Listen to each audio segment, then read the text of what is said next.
this is Wonderla. So for today's video, ako'y mag-unboxing kasi nga dumating na yung aking order. Actually, order din ito sa akin kasi nga kung nakikita nyo sa aking Facebook, minsan nagpo-post ako ng mga items. So fortunately, meron naman siyang nag-order sa akin. So let's see kung yung quality or yung nakita natin sa post ay ganun din siya.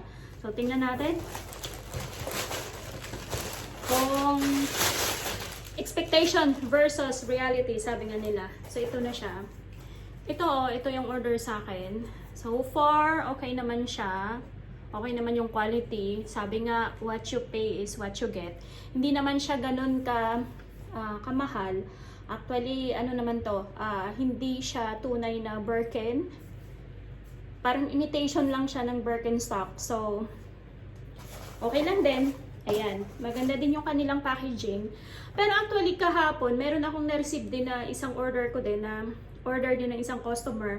Medyo hindi ganun kaganda yung quality niya. Kaya minsan hindi talaga natin masisiguro pag nag-order tayo ng online, minsan ang ganda-gandang tingnan sa photo niya or sa picture niya, pero pagdating minsan is disappointed tayo.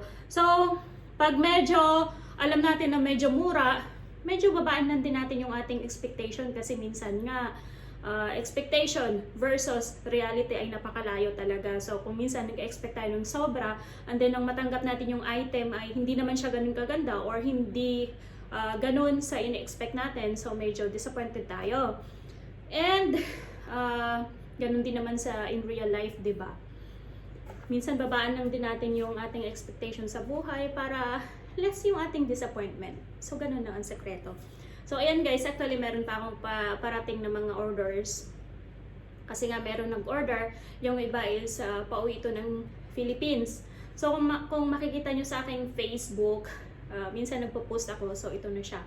Meron din namang nag-order kahit papano. Wala lang naman, ginagawa ko lang kasi nga marami akong spare time. So if meron tayong time na pwede nating gamitin in a productive way, why not, diba? Wala namang masama dun. So, ayan guys. Ayun. Maganda naman, diba? Actually, maganda siya. Pasado sa akin sa presyo niya. Kasi nga dito sa Hong Kong, sabi nga nila, what you pay is what you get. So, kung nagbayad ka ng $1, I mean, if nagbayad ka sa item ng $1, obviously, pang $1 lang talaga yan. Kung nagbayad ka sa same item ng halimbawa $50, so ibig sabihin, expect the quality na mas maganda. So, what you pay is what you get. Just lower your expectation para hindi masyadong masakit. So, ayan lamang guys. Thank you so much for watching. See you on the next one.